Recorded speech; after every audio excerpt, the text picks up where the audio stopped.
Hello, everybody. I hope you're all doing well. Today's analysis will be on my favorite series, Attack on Titan, and its most recent episode, Traitor.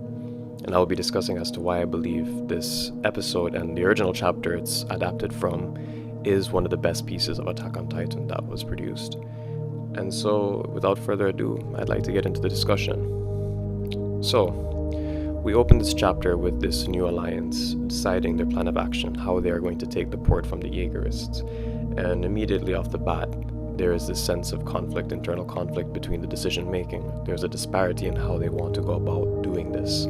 Of course, the Marley crew has no problem, has no issues causing casualties, wanting to go in fighting and kill the Jaegerists who are opposing them. However, of course, our Paradis crew is a bit hesitant in this, as John brings up some of the people who make up the Jaegerists are well known from back in their days as the training corps, the time they spent together all learning, living and surviving in the old days in a much simpler time. And so of course they would be hesitant to do so, to participate in this slaughter. Even especially Connie gets a bit frustrated as he says they are here to save people, and he mentions this great contradiction in their motives. Their whole goal is to save the majority of the world and the people of the world, and to do so the first step is to violently murder their comrades. It's no wonder he's a bit shaken at the thought of this. And so after we see the scene of Connie getting a bit shaken up and having trouble coming to this conclusion or accepting this ultimatum of the decision that they have to make, Annie herself does a bit of introspection, and she comes to her own conclusion that it is not right for them to decide whether the Paradisians should contribute to this slaughter, as she begins to deem herself and vilify herself and the warriors for the decision they made on that day, the decision to kick the walls down. And she says the statements that if it was you guys that day, you probably would not have gone through it, that you wouldn't have chosen to destroy the wall, unlike us, which I believe is a fundamentally wrong statement. And I believe Reiner realizes this as well, because the moment Annie says this, Reiner is immediately brought back to that basement in Liberio, where he had that conversation with Eren. And when Eren said, in the end, I'm just like you. And this is a powerful statement, because at this moment Reiner realizes the truth is that it is not based on the moral superiority of each individual, but rather the situation that they were placed under and the circumstances they found themselves in. And Reiner very well understands this. He understands the burden and the trauma of having to kill people you spent time with, people you came to love and view as friends. And so he basically says, leave this to us. When the time comes for you to make that decision, you will make it. But he wants to take care of it himself along with the other Marleyans, more than likely because he views himself as irredeemable and he already has blood on his hands. And so this path is nothing new to him. And so while we're on the topic of hands being bloodstained, bloodshed and guilt, let's talk about the character moment of Magath, as Magath goes to these Eldians and he apologizes for his behavior in the previous chapter, where he was seen clinging to these ideals of ignorance, these ideals that these people before me are devils and there is no other way about that. And it's very important to see a character, an older character like Magath, take inspiration from Gabi and the actions Gabi did in the last chapter, where she kneeled down and she apologized to these Eldians, these Paradisian devils, who she viewed as devils, of course, not anymore. And he takes this moment to essentially wash himself away of this ignorance and view these people as equals, individuals who are not bound and burdened by the history of their ancestors, as it is irrelevant, as you cannot judge the current state of a person by the actions of their ancestors. They have no correlation. So a beautiful moment for Magath, and a beautiful kind of telling to say how ignorance is not hand in hand with age. Being old is not an excuse for being ignorant. So a very nice moment. I just felt like I had to touch on that before I got into the deeper aspects of this chapter. And actually this brings me to another little sidetrack I want to mention before I get into the real meat and bones of the meaning and message of this chapter episode. Is this little conversation between Flock and Lady Kiyomi of the Azumabito, where you see both of their ideals and their ideologies on display here. Flock is ecstatic, he's very happy that this slaughter, this rumbling, will wipe away any of the civilizations that threaten them and oppose them. And he's excited this new world that is about to be reborn, ignorant and free from all the history that existed beforehand. And it's essentially this willingness to be, it's basically the exact meaning of ignorance is bliss.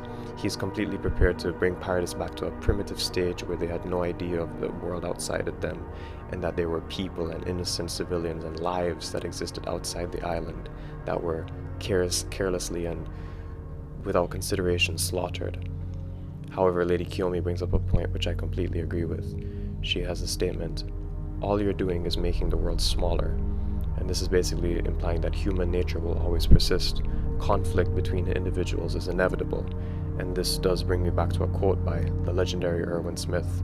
I paraphrase of course, but this was back in the Uprising arc where he said, humanity will not stop fighting unless there's only one human left, something to that effect. And I believe it's very telling and speaks volumes to essentially the main thing, that humans will always fight, regardless of the circumstance, regardless of how much, regardless of what happens. If there's a rumbling and a genocide, even the select few that will remain, conflict will always happen. Okay, great. I feel like I've touched up on those little details that I did appreciate from this chapter episode, but now I want to get into what I really liked, what I felt was the true essence of this episode. And this was the interaction, or at least the conclusion to the interaction between Armin, Connie, and Samuel and Daz. Now, the four of these individuals had known each other from a long time. They had spent time together in the training cadet corps, where they ate food together, slept under the same roof together, shared the same dreams and aspirations all together. But in this moment, as they find themselves reunited once more, their paths and the goals they seek have differed drastically. Armin and Connie, on one hand, have decided to save humanity, to save the innocent lives that will be mercilessly and unnecessarily slaughtered in this mass genocide, while Samuel and Daz have chosen the path of self-preservation. They want to protect the island that they were raised with and fought for, and they want to eliminate the enemies that threatened them and antagonized them for so long. And so, of course, in the beginning, Armin wishes to kind of do this peacefully. The plan in mind is to avoid any battle, any bloodshed with his comrades, but of course, as the chapter and the events of the episode play out, this isn't the case. Battle breaks out, tensions are at an all-time high now, and a decision must be made. Will Armin and Connie let the ship be blown up in order to spare their comrades, or will they go through with stopping, and by stopping I mean putting an end to the lives of their comrades for this sense of the greater good they are fighting for, or what they believe is the greater good? And so, in a moment, Armin and Connie and Samuel and Daz get this interaction, this conflict. They're fighting, they're struggling, they're trying to overpower one another, and then Daz pulls out the gun on Armin. Armin, who was already shot, thankfully he was a Titan shifter, survived, but this essentially a life-threatening blow, straight to the head, could be extremely dangerous. And so Connie now has to make a decision, and he does.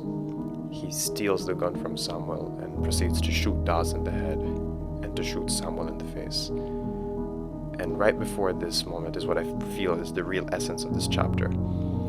He remembers the words of Bertolt. The same moment in the Clash of the Titans arc, where Bertolt was being accused of being a traitor. He was being asked as to why he would hurt and attack and kill his comrades, the same people he spent time growing up with and loving. And Bertolt admits that he still did see them as friends, but because of the path he chose, he needed to stain his hands with blood. And Connie, it comes full circle in this moment, as Connie is being called the same traitor. He is being labeled as a traitor by the same people he loved and grew up with. And making this decision to slaughter them while still claiming that they are friends is essentially the full circle moment of not only Aaron and Reiner's conversation saying, I'm the same as you, but also Armin and Connie realizing the weight of these words and how it applies to them. And so, once again, I say, I think the theme of this episode is that nobody, no individual, is morally superior to the other. Unfortunately, it's the circumstances and the situation they find themselves in that will always influence and decide their decisions for them. And Armin and Connie had made their decision. and now they are the traitors who betrayed Eldia and slaughtered their friends for the sense of the greater good they pursue. Beautiful chapter, beautiful writing for many characters involved in this chapter episode, and I think Mappa adapted this beautifully from the manga. They added some details, they shifted some things around that I think were really effective, and I can't wait to see the rest of this part 2 play out. Thank you very much for watching the video. I truly do appreciate it. Please let me know your thoughts on this chapter or any other chapters you believe are worthy of the title of Best in Attack on Titan. Have a good day, and remember, keep moving forward.